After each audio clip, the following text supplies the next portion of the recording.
All right, now we're recording. So I'm just going to say we're live at an evening with Haley Moss and proceed with our agenda here.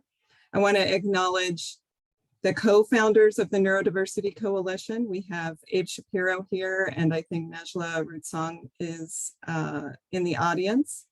I want to acknowledge our current co-presidents, Brenna Henning and Alexis Lucas, and all of our members. We have quite a number of members who support us in various ways, and we're really grateful. I also want to acknowledge our sponsors, the IU Funding Board and the College of Arts and Sciences Office of Diversity and Inclusion. We're very grateful for your financial support and individual donors who made this evening possible. So I'm now going to introduce you to Brenna Henning, who will be reading our mission statement. Brenna is a sophomore at IU Bloomington, studying psychology. She's been involved in the coalition for the past 2 years, and for the past year, she's been a co-president of the coalition. So Brenna, take it away. Hello, everyone. Our mission at the Neurodiversity Coalition is to promote and foster a culture of inclusion for neurodivergent individuals on the university campus and within the greater community. Thank you so much, Brenna. And now I'd like to introduce Abe Shapiro to make a few comments. Abe Shapiro is the co-founder and served as the first president of the Neurodiversity Coalition. He graduated in 2020 and has stayed active with the coalition, mentoring new leadership as they come along. So Abe, take it away. Got it. All right. All right.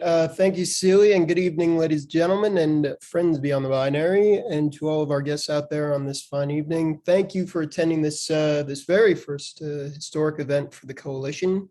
My name is Abe Shapiro. I was a co-founder of the coalition one spring day back in 2019 with Nejla Rutsong, who's in the audience tonight. So Nejla, if you're out there, go ahead, raise your hand. Our organization operates as a safe space and training ground for individuals who are on the neurodivergent spectrum, who seek friendship, assistance with navigating campus resources, and really a desire to learn self-advocacy skills that are going to serve them well, both in and after college. So it's really an honor to have had a hand in starting the process of recognizing neurodivergence as a positive rather than a negative here at IU.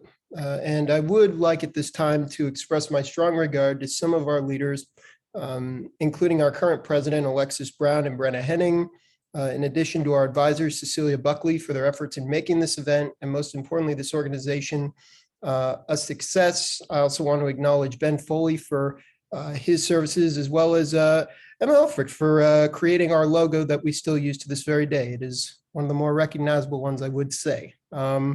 Most of all, I would like to, most importantly, extend my gratitude to our speaker this evening, Haley Moss, for her continued advocacy for neurodivergent individuals everywhere and for shattering stereotypes associated with autism spectrum.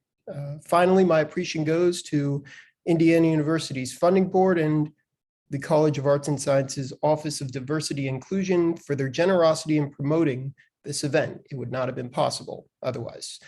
May this mark the beginning of an extensive partnership between our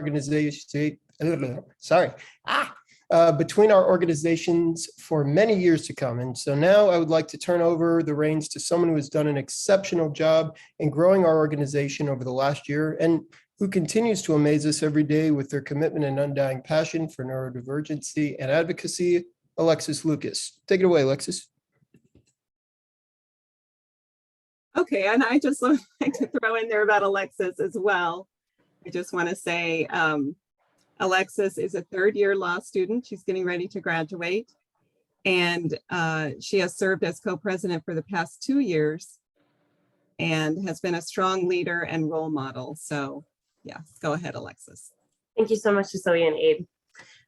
So I'm going to go ahead and introduce our speaker tonight. Haley Moss is a lawyer, a neurodiversity expert, and author of 4 books that guide neurodivergent individuals through professional and personal challenges. Diagnosed with autism at the age of 3, Haley Moss's parents were told that she might not ever finish high school or earn a driver's license. Haley went on to earn her law degree from the University of Miami School of Law with numerous honors and was admitted to the Florida Bar in 2019.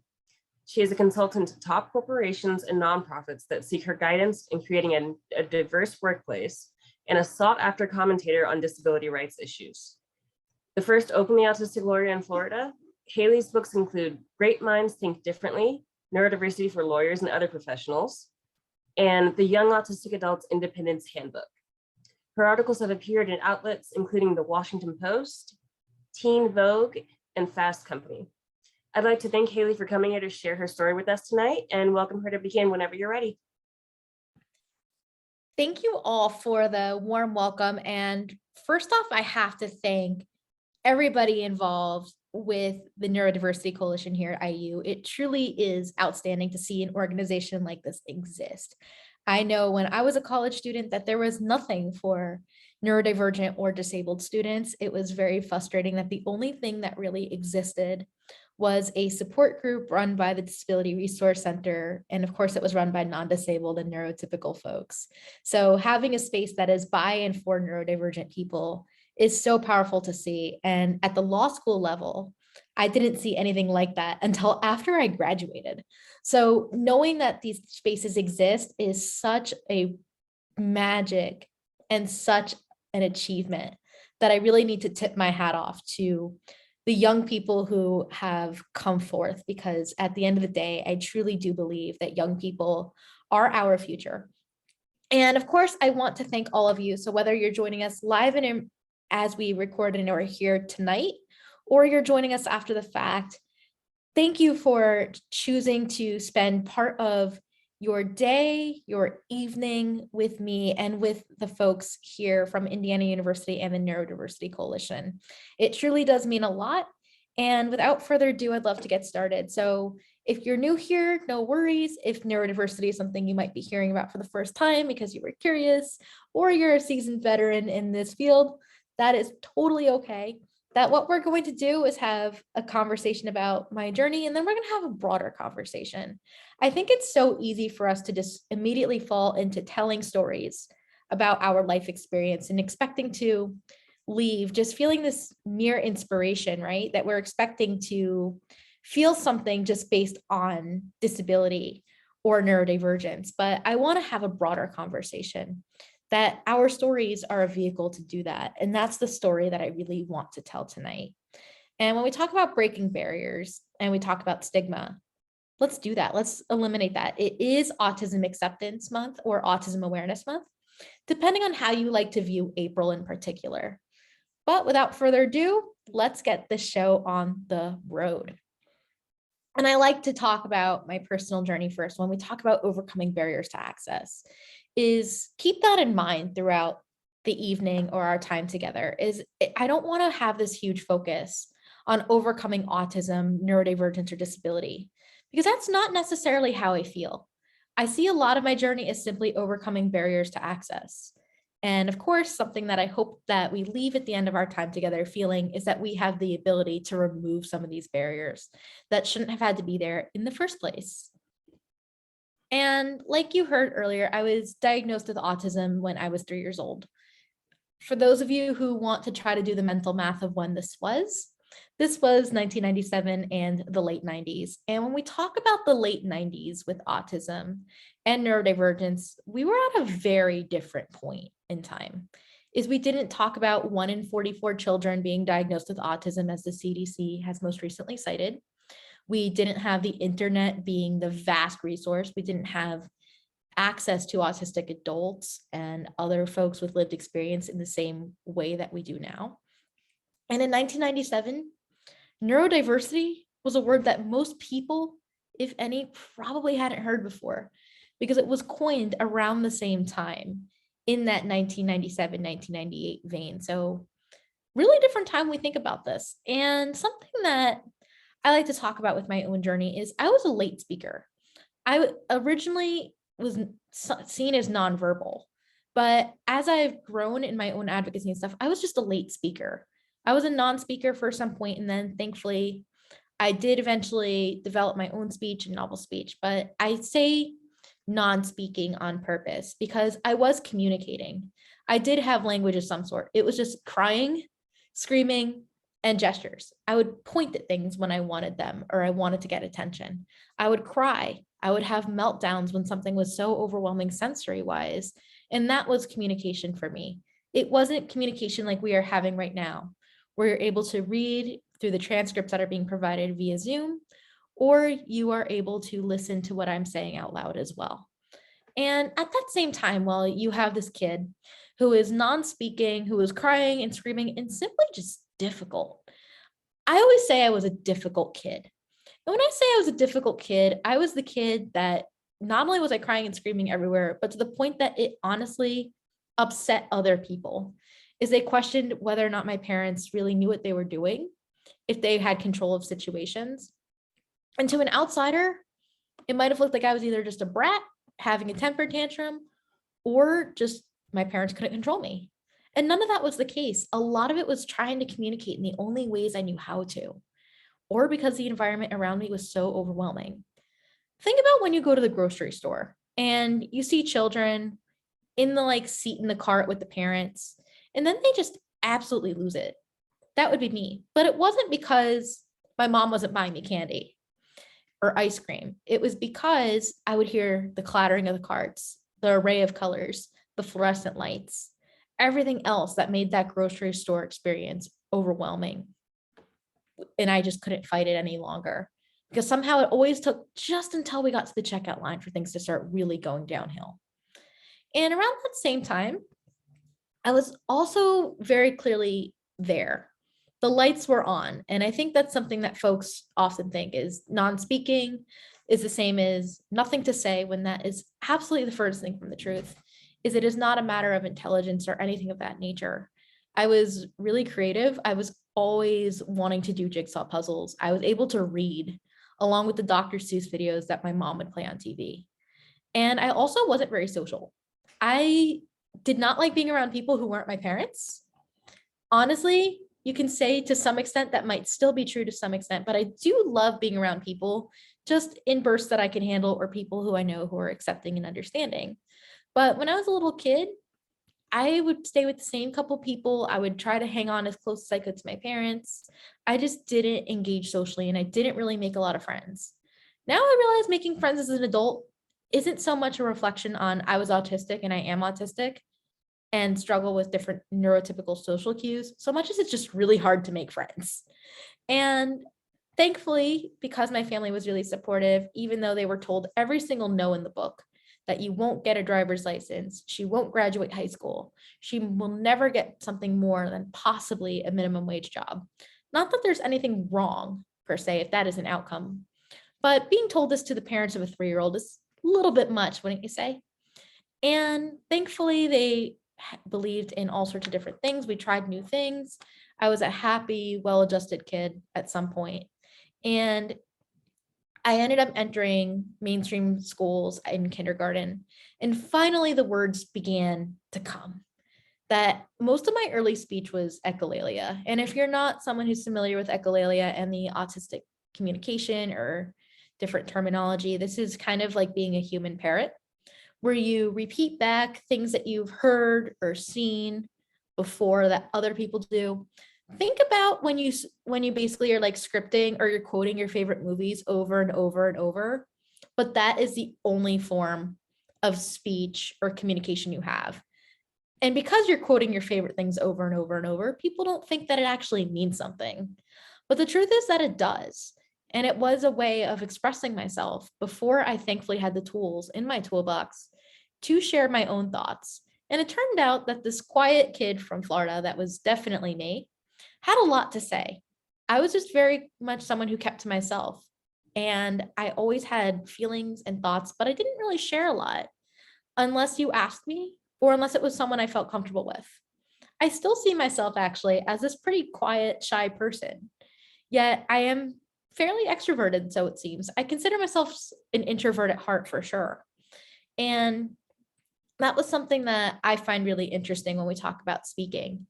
And again, not speaking is not the same as nothing to say, because I always had a lot to say. It was just making that transition to being able to get the words out.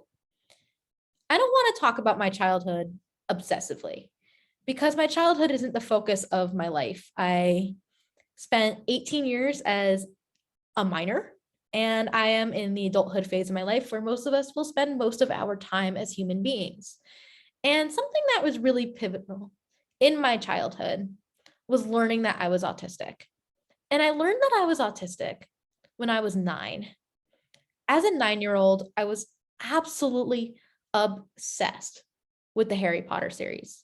Keep in mind, this is before J.K. Rowling started going on Twitter and saying mean things about autistic people and queer folks and pretty much everyone else. And a 9-year-old me was obsessed with Harry Potter. We shared the same birthday. The movies were just coming out around that time, July 31st, all of that stuff. It all was meaningful. And that was the center of my little world. That was the year I got all the Legos for my birthday. And my mom, before 4th grade, says to me during the summer, you have magical powers just like Harry Potter.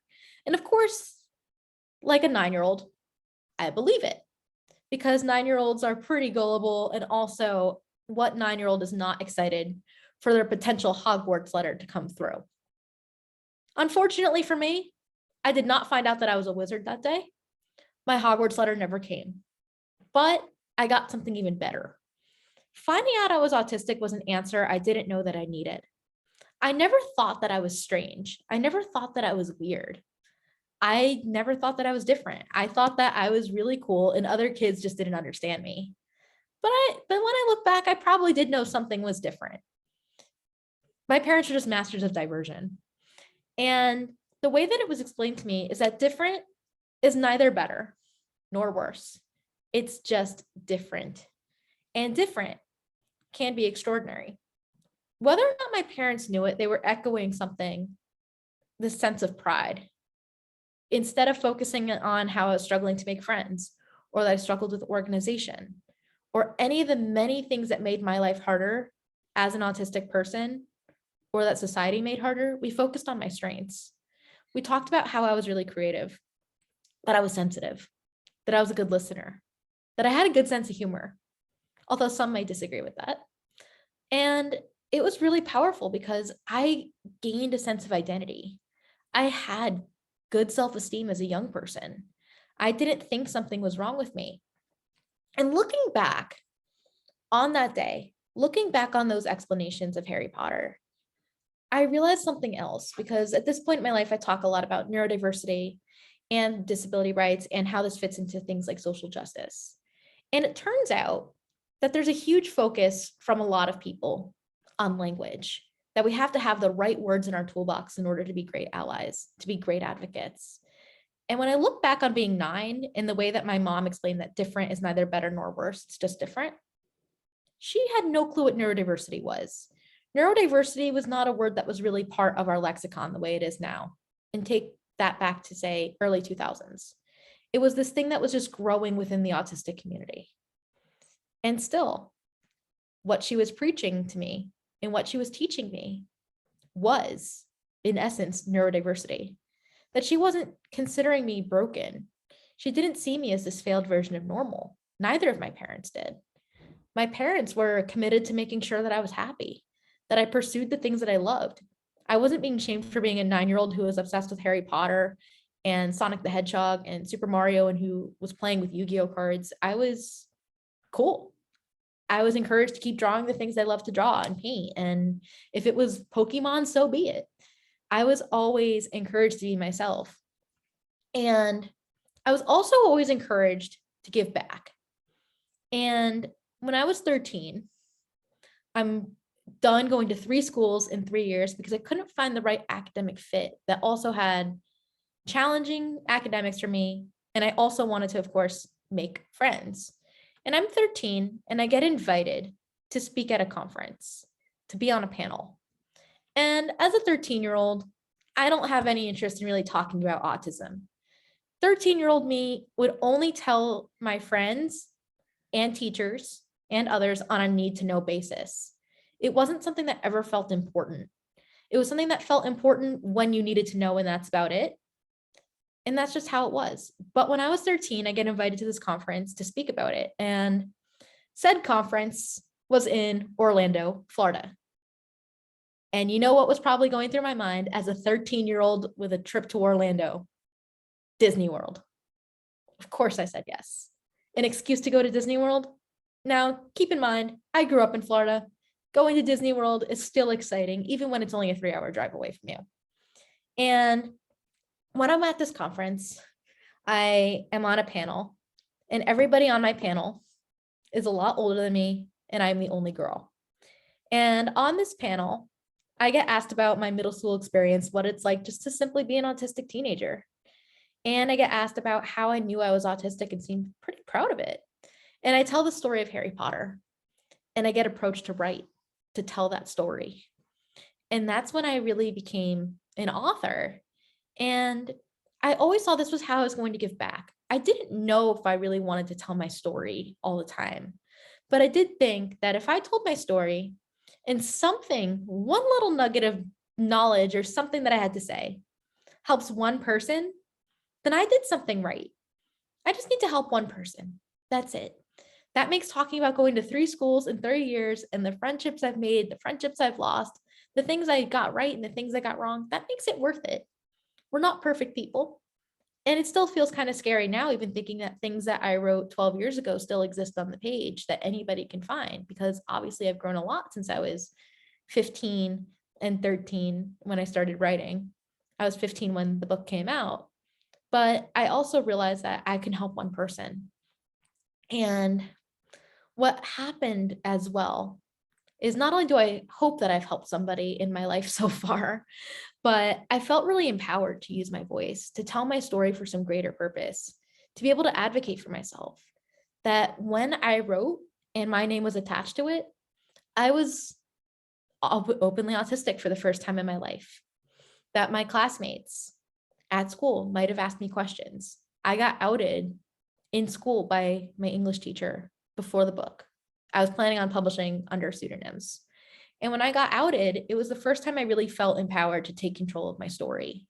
Is instead of having kids speculate why I was donating artwork to an autism charity, I explained how I was autistic. And I told that story on my terms. And that's self-advocacy too, is being able to tell our stories in a way that matters. And that's what I really wanted to do. I wanted to keep telling stories. I wanted to keep talking. And I wanted to keep writing, which ultimately led me to law school. I know. See, I never thought that I was ever going to be an attorney. And I say this very openly because the people that I always pictured as being lawyers did not look or sound like me. They were people who were very outgoing, who were argumentative, who joined the debate team, who majored in political science. I was none of those things. I was quiet. I was part of the drama club up until about the 6th grade. I painted. I majored in psychology. I did not seem like your typical, I'm going to go be an attorney person. I had no interest. When I got to college, I wanted to be a psychiatrist. I wanted to help other people whose brains might be different or help solve their problems with a unique perspective. But unfortunately for me, I don't think the sciences were my passion. I lasted 6 weeks in general chemistry before realizing, what am I doing? This isn't what I like. This isn't what makes me happy. And I had to go back to what I do enjoy, which is writing, speaking, and helping other people. Somehow I end up going to the University of Miami for law school, so go Canes. And what ends up happening is I graduate by nothing other than what feels like sometimes sheer willpower. Power of will. I know.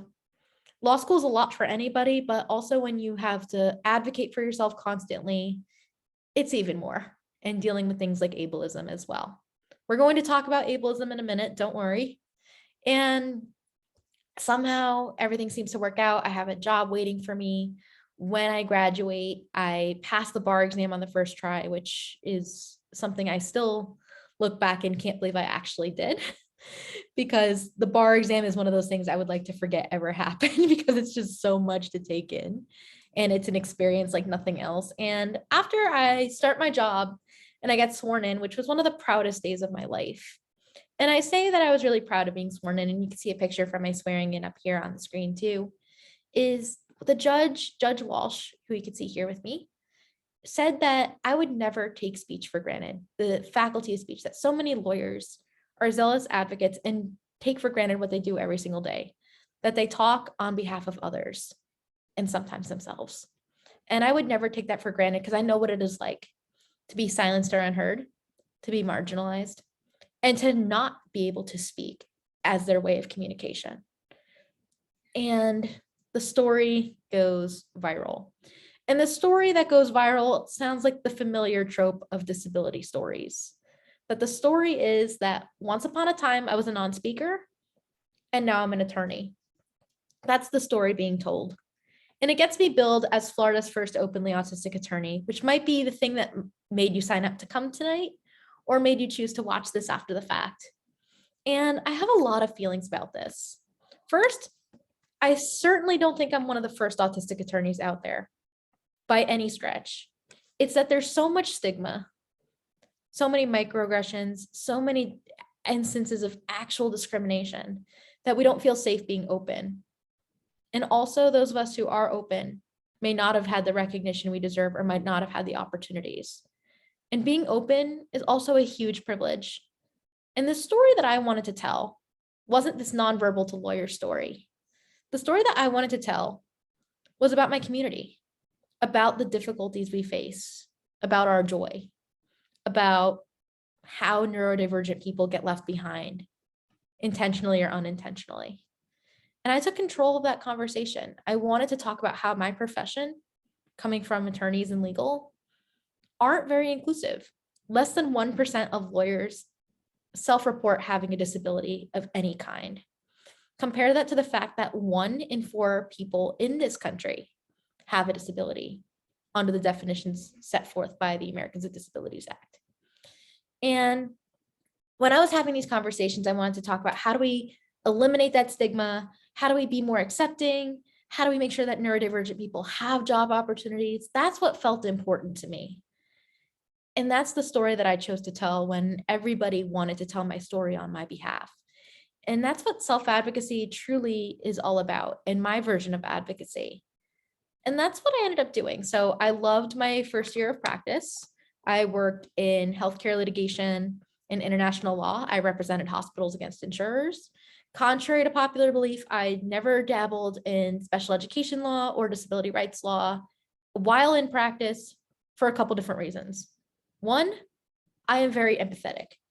Contrary to popular belief sometimes about autistic people and neurodivergent people, I feel a lot and I would not be able to separate work from life. That I actually did intern in disability rights my first summer in law school. And the very first person whose case I worked on, I still think about to this day.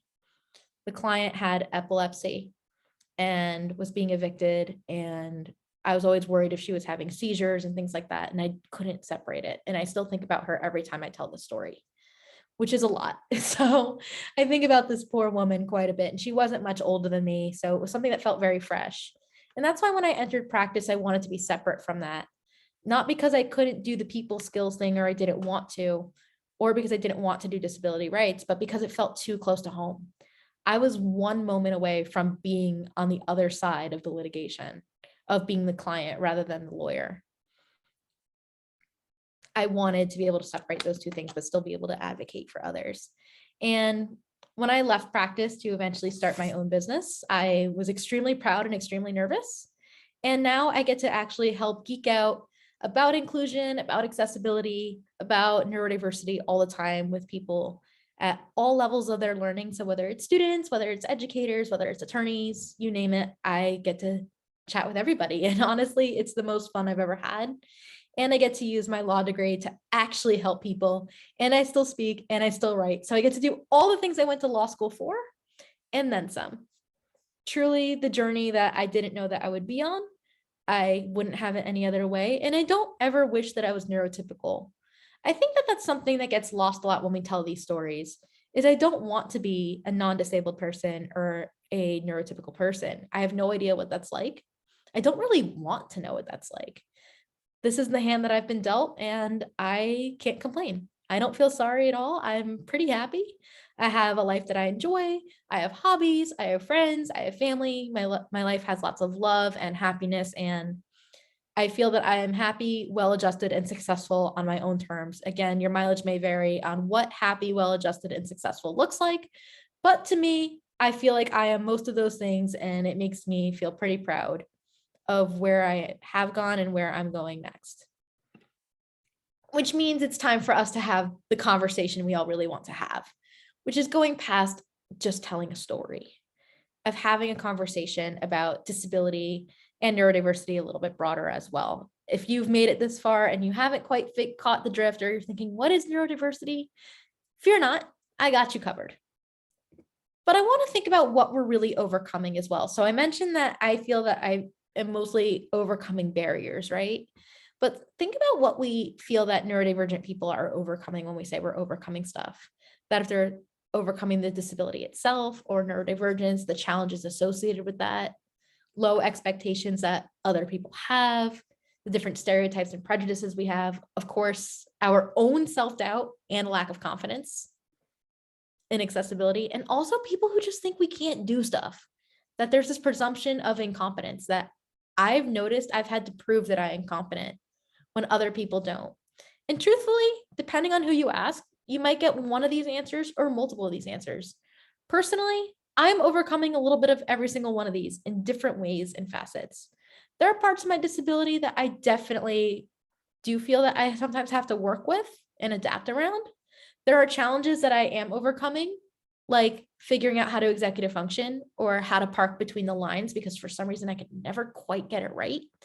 Other people's expectations, my own self-doubt that somehow I feel like I don't give myself enough credit sometimes. I think a lot of us struggle with that. And every once in a while, I think I'm not doing enough or I'm not doing what I could do. And then I look back and I think, you did pretty good.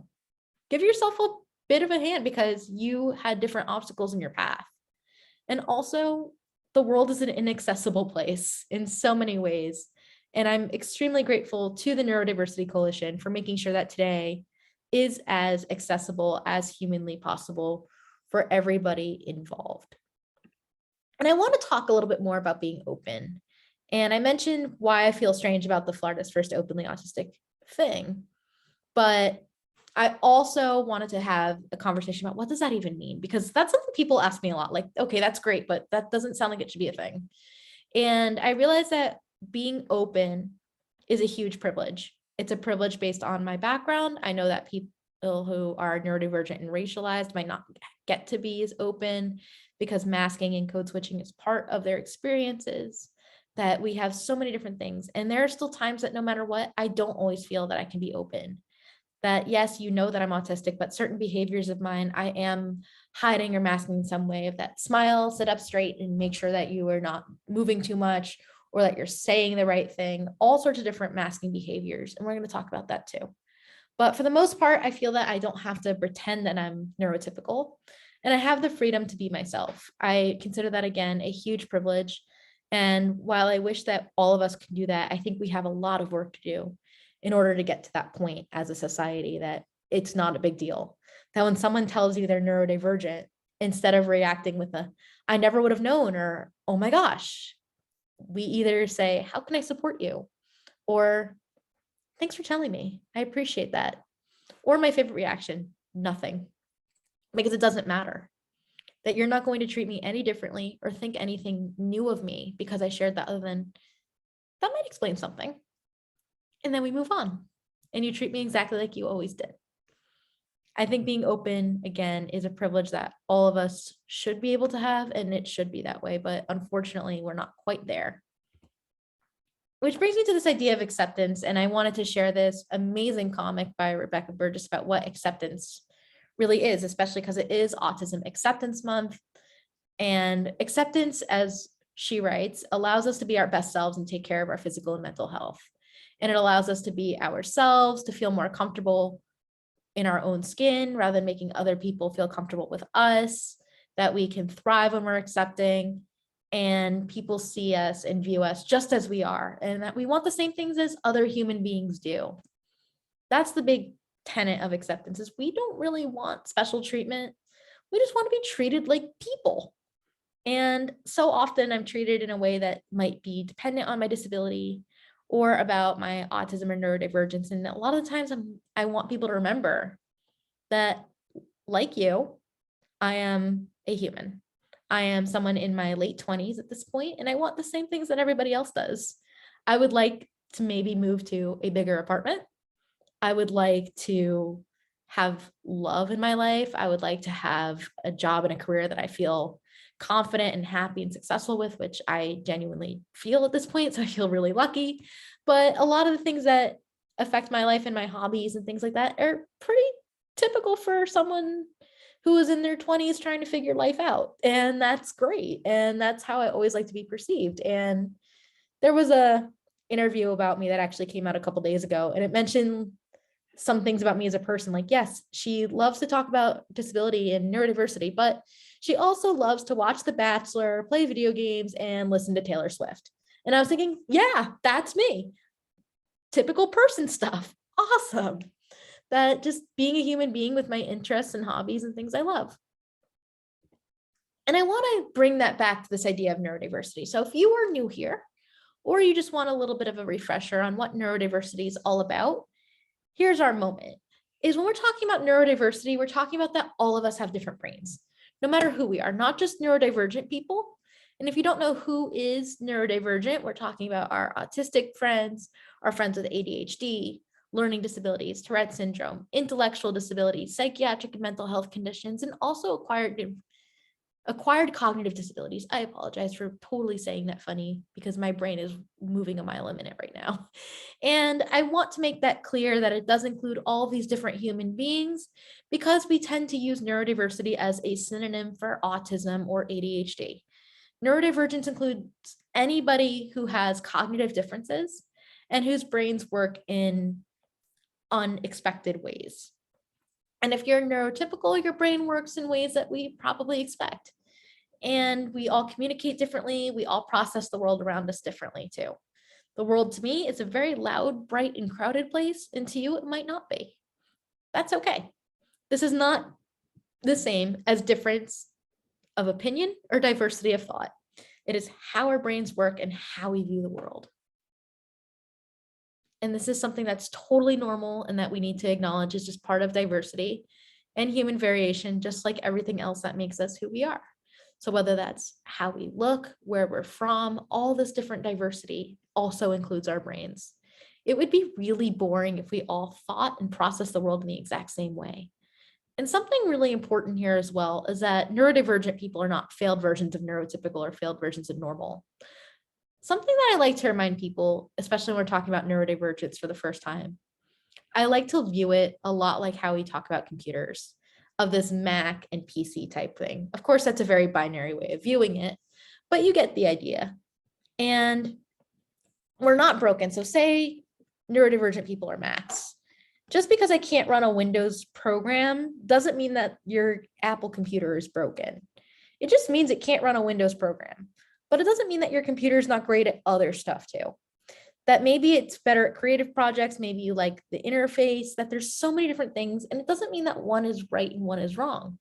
It just means that sometimes they don't do the exact same things as the other one. Not necessarily that something is wrong with them. Cool. You're probably thinking, that's wonderful. We love neurodiversity. We all have different brains. We need to be super accepting of that. And now we're going to have the harder conversation about how we can actually dismantle some of these barriers to access, how we can make things better for the neurodivergent people in our lives, not just ourselves, because sometimes advocating for yourself is exhausting. And sometimes we need other people to advocate alongside us, not always for us, but with us, that we're all in this together. Cool. Here are the three major barriers that I always like to point out. And those three major things, at least for me, are ableism, when people don't disclose, or the stigma and stereotyping that makes it super difficult to disclose. And also things like masking neurodivergent behavior, which we touched on a little bit, but we're going to keep going a little bit deeper on there too, and traits, not just behavior, but also traits. And when we talk about ableism, this is a very simplistic view of it. is that it's a prejudice and biases against disabled people. It might be in the microaggressions we use, like things like, I never would have known if you have a disability, or it might be really obvious, like if we're using closed captions or if we're not using closed captions, or it could be that maybe we don't have accessible parking, things that seem very obvious and things that might not be so obvious. And also things that we don't always recognize, that we are stereotyping and discriminating. Maybe we have these views that disabled people are lazy, that ADHDers aren't trying hard enough, or that certain groups of people are smarter than others and intelligence is this huge social construct. But something about ableism that makes it sneakier than other forms of bias and prejudice is that you can also internalize it and it might not always be obvious. One of the biggest things that I experience is an idea of benevolent ableism, which is that people are really trying to do the right thing and be super inclusive and offer all the assistance in the world, or think that they're doing something helpful, but at the same time, it's harmful, that they're denying me autonomy and agency. Imagine this. Imagine that after today's evening event, we are going to have a pizza party. All of us. I know there's a lot of people here, but we're going to have a pizza party. Just stick with me with this. And we have one friend here. I'm not going to single anyone out, but let's just say we have one friend. And said friend does not like pizza. What are we going to do? This is what happens to me. We find out that this one friend does not like pizza. And you know what we're going to do? We're not going to invite that person. Instead of saying, oh, we could pick somewhere that has more than just pizza on the menu, or you can eat beforehand, or let's go out for ice cream afterwards if that's something you would like. Instead, or maybe you can eat beforehand, but we'd love to just have your company. We just don't invite that person because they don't like pizza. And this person is here today and they know that we didn't invite them. And then they confront us about it. And do you know what we say? Well, you know how much we care about you and that we really like you. But we also know that you don't like pizza and we thought that you wouldn't want to go. That's what happens to me in a lot of social situations as benevolent ableism, is you're assuming that one, I can't make that decision, or two, you're acting in a way that's also infantilizing me or just denying me the autonomy. Trust me if I know that something is too much for me or that I might not be able to handle it, or I don't want to put myself in that situation. If I feel exhausted and don't want to go out for pizza with you, I'll let you know. If I do, or I have another situation in mind, then I'll suggest that. But let me have that autonomy. That's just one of many different ways that I experience ableism. And sometimes it's sneaky, just like that. And other things that happen are internal. When you start to believe the prejudices and the stereotypes with your own disability and other things. I spent so much time in school, especially law school, thinking I was stupid and lazy because I did not study in the same way that my peers did. And I was told that was the only way you would ever succeed. But really, my brain just adapted and learned differently. I had other stuff that was challenging in my life outside of school. And how I learned was not the way that other people learned. But when we think about ableism in our own lives, I want us to think about things that might not be accessible, the language we use. Something I'm trying to do better at is stop saying things that are harmful to people with psychiatric and intellectual disabilities. I am trying to unlearn words from my vocabulary like crazy, insane, idiot, and moron. It is harder than you think. But I want to stop doing this because I don't want to hurt my friends and my colleagues and people I care about who have mental health disabilities or people with intellectual disabilities. And it's super easy to replace them when I'm conscious and making an effort and realize I can say that this was really careless, or this was wild, or the day was really hectic. There's so many different things I could do better. And it's so actionable and it's so doable to not intentionally or unintentionally do something that could be harmful or reinforce ableist bias. And I also want to talk about disclosure, because this is also where ableism comes in, is this idea of how we talk about neurodivergence and how we talk about autism and other related conditions. And when we disclose and we share who we are, we share our identities, we share our journeys with you, that's so personal and it's very situational. The way that I get to talk to all of you about my autism is very different than how I might do it with friends, with family, with somebody I'm meeting for the very first time, or a supervisor at work. And there's so many reasons that folks might not share this. And if they do or don't share, you're so valid and you're important and you matter and you're part of this community. but people don't share for so many different reasons. Like they don't want to be seen as less than or weak. You don't want to be treated differently. You feel that maybe you're being a burden if you ask for something or need something. You believe all sorts of different stereotypes and discrimination. It might be a fear of yours. And identity is a journey. I was one of those people that didn't share because I didn't want to be treated differently. I wanted to have the same opportunities as everybody else. And for me, taking ownership of my story is the thing that really made a difference in my life, but everybody's different and your mileage may vary on how comfortable you feel, or if you keep this information on a need to know basis or just to yourself. Everybody's different and no matter how you feel, but we also make it that it's not safe for people to disclose because of things like discrimination and all sorts of other hardships and barriers that are placed in our way. But if we have a world that it's safe to be ourselves, or just assume that neurodivergence and disability is just part of the human experience, and we design and do things with that in mind, it maybe won't be so bad. That the onus doesn't just fall on disabled people and neurodivergent people to do all the work of sharing every piece of themselves everywhere that they go. And that also leads in really well to these ideas of masking. And when we kind of take on these personas that feel neurotypical, that we suppress neurodivergent traits and behavior to perform and act in a way that's normal. Like I'm noticing even my body language, like sit up straight, smile more, and all of these things that are seen as neurotypical behaviors. Make eye contact with people, even though this is Zoom, so we don't have to worry about eye contact too much. But all these things are different things that we do. Even just what we talk about, how we talk. Think about how we do things in order to make other people feel comfortable, especially in different settings. Imagine doing that all the time and feeling like you're somewhat under a microscope in the process. And there's so many different motivations for this. A lot of folks think this is something that's grounded in gender. Truthfully, it is grounded in all sorts of different factors, and the motivations are just different depending on why. So for women and non-binary folks and other gender non-conforming or minority folks, that this might be something that is a safety concern. You might be making sure that you act more neurotypical because you value personal safety. You don't want to be assaulted in some way. You might not want to have an interaction with law enforcement. You might not want to be harassed for some folks. There's so many different reasons why people engage in these behaviors, or you just don't want to get bullied when you're a young person. No matter what it is, it's important to understand that there is a survival aspect to this. So yes, it would be fantastic if all of us could just fully be ourselves no matter what, but it's important to recognize there's a reason that isn't always possible. And also that there's reasons that these things happen, not to trick you, not to pretend, not to be fake, just to survive and be treated as an equal. And that shouldn't be a necessary thing. And I want us to think about how we can advocate. Now that we know some of these things, how can we advocate for ourselves and how can we advocate for other people? The cool thing about April and Autism Acceptance or Awareness Month, again, depending on how you like to see things, is we're able to inspire action.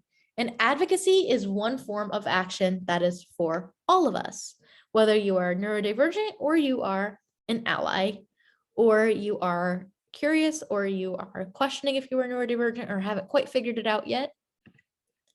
I want us to think about what even is self-advocacy. And we talk about self-advocacy a lot, especially when you know about what the Neurodiversity Coalition does, and all of us, is we're really using skills that help us make our own decisions, speak for ourselves and with others, and take control of our lives. That's essentially what we're doing. And all of us do this, whether you are disabled or non-disabled.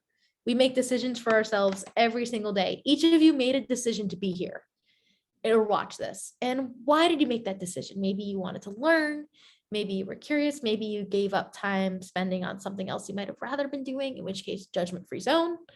But all sorts of different reasons we're advocating for ourselves and our own needs.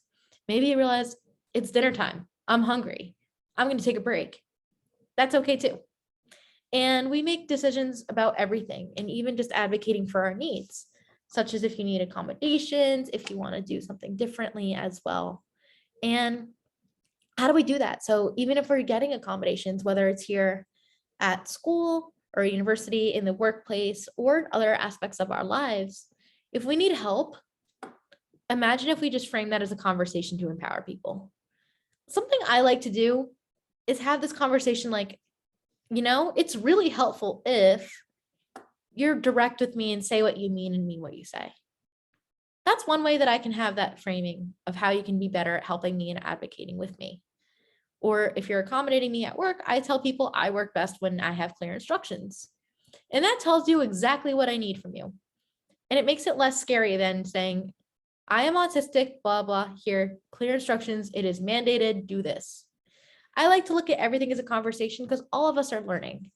And if you don't know, disability and neurodiversity stuff can be really kind of intimidating or scary. We don't want to do the wrong thing. Something else when we advocate for ourselves is when we have the disclosure conversations. Thinking about who we want to know and who needs to know, especially if you're a very private person, is try to weigh out those pros and cons. Like maybe you'll be more authentic, you might feel more authentic, you might be able to get the accommodations you need legally, or you're afraid people might treat you differently, you don't want to be perceived as less, and all of those other things. And something really cool is we can advocate on a broader scale. And we're able to find different solutions and policies that work for everybody. The very first place that I worked had a fragrance-free policy, for instance, and that meant no perfume and no cologne. I did not know that because it just said fragrance-free. I thought that meant you couldn't wear anything, including deodorant. But that aside, I find out this policy existed because somebody had allergies and they wanted to make sure that that person didn't have an allergic reaction. I thought that was really cool. And then the policy was later amended to include what fragrance referred to, just to clear up any ambiguity and your literal language minded folks to make sure that we didn't get confused. Very cool stuff. And there's so many different ways we can have different solutions and policies that work for all of us. So whether it's advocating to help end different wait lists for services, or things like supported decision-making, which you do have in Indiana, which is extremely cool. We're still fighting to get that passed in Florida. Or you're even doing things like getting workplace accommodations or streamlining the process for people, or trying to design an environment with universal design. All of that is extremely cool and something that we're able to do when we advocate for ourselves and for others at the same time. And when we talk about neurodiversity, I want us to think about how we can celebrate. When we think about how we can celebrate neurodiversity, think about how we view so much of what seems hard as a struggle, or what's different as a deficit. Imagine if we looked at it from this idea of strength, that instead of thinking this person knows so much about this interest that seems kind of strange, they're an expert. They're too blunt. As you notice, I'm pretty no bones about it. I'm going to shoot straight. I'm going to tell you exactly how I feel and what I'm thinking.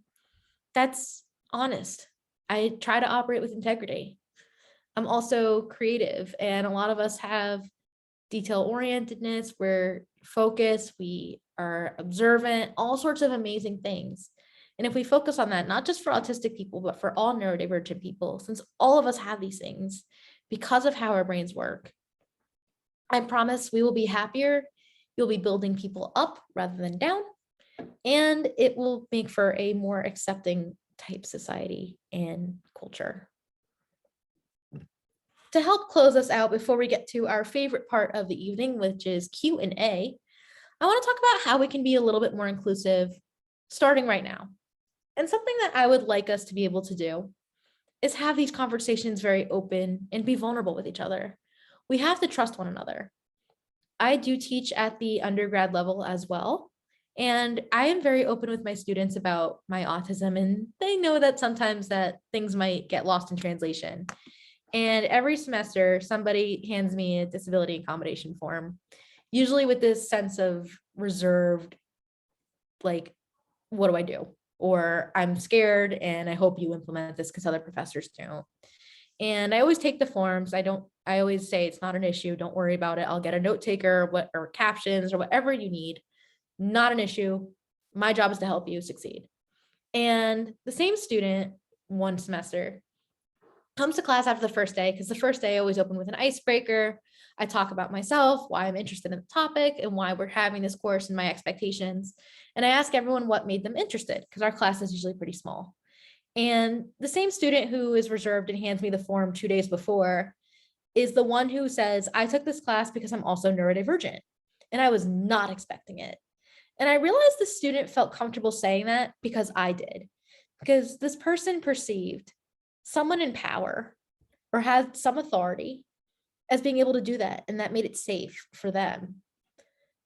we can do that for each other too. So if you are someone who has privilege in some form of your life, you can use that for good and it can inspire other people. That's what our stories have the power of doing. We can also celebrate our strengths and align people to them. Usually this is something that comes across in a workplace setting, but also applies to our younger folks too. And when I say that is let us pursue our passions, let us do the things we love, and don't try to fit us into the stereotypes and boxes. I know so many folks who would love nothing more than for me to be a tech genius. Unfortunately, I am not. And when I tried to be the tech person, I was always stressed. It made me miserable that I felt like I had to live up to something that I wasn't. But when I got to do things I actually enjoyed, like talking or writing, I did so much better. I also want us to have communication that's direct, open, and meaningful. You do not have to agree with every single thing I say or I do, but if we can have a meaningful dialogue and learn how to support each other, because that's all we're doing. We all want to be supportive of one another. Let's do it. Something I like to do is tell people how to interact or work with me every once in a while, kind of like a little baby user's manual, because it makes things easier. So folks know that maybe I'm not a morning person, or that I do better with texts and emails than phone calls, because how many of us get nervous about unprompted phone calls? I know I do. If it's not my family and they call me, I'm usually concerned that something very bad happened, and I don't want that concern out of nowhere. All of us have the ability to implement universal design and to design with neurodiversity and disability in mind. So we have closed captions here today, and I know that's something I've brought up before and you heard in the intros and housekeeping, but what makes that really cool is it does employ these universal design things of having products to be accessible to everybody. If you did not know, closed captions, much like text messaging actually, were invented to assist deaf and hard of hearing people. Now, I'm pretty sure every single one of us who owns a smartphone texts people, and you may or may not be using closed captions either today or on your television. And you're not using them because you are deaf or hard of hearing.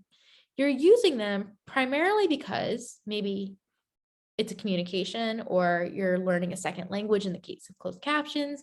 You might miss something that somebody says. I like closed captions, especially on TV, because they tell you about social cues. Like closed captions will tell you if the music is crescendoing or if it's getting tense or if it's a nervous laugh versus a funny laugh, all things that I sometimes can't pick up on. And it makes things more enjoyable. All of these things are forms of universal design that we're really designing things that help everybody. And it's accessible. We can do this in our environments. We can also do this in classrooms. There's so many different opportunities to use universal design in everything that we do. And finally, something I want us to do, no matter who we are, is to encourage neurodiverse mentorship and leadership. We're all leading and learning with curiosity.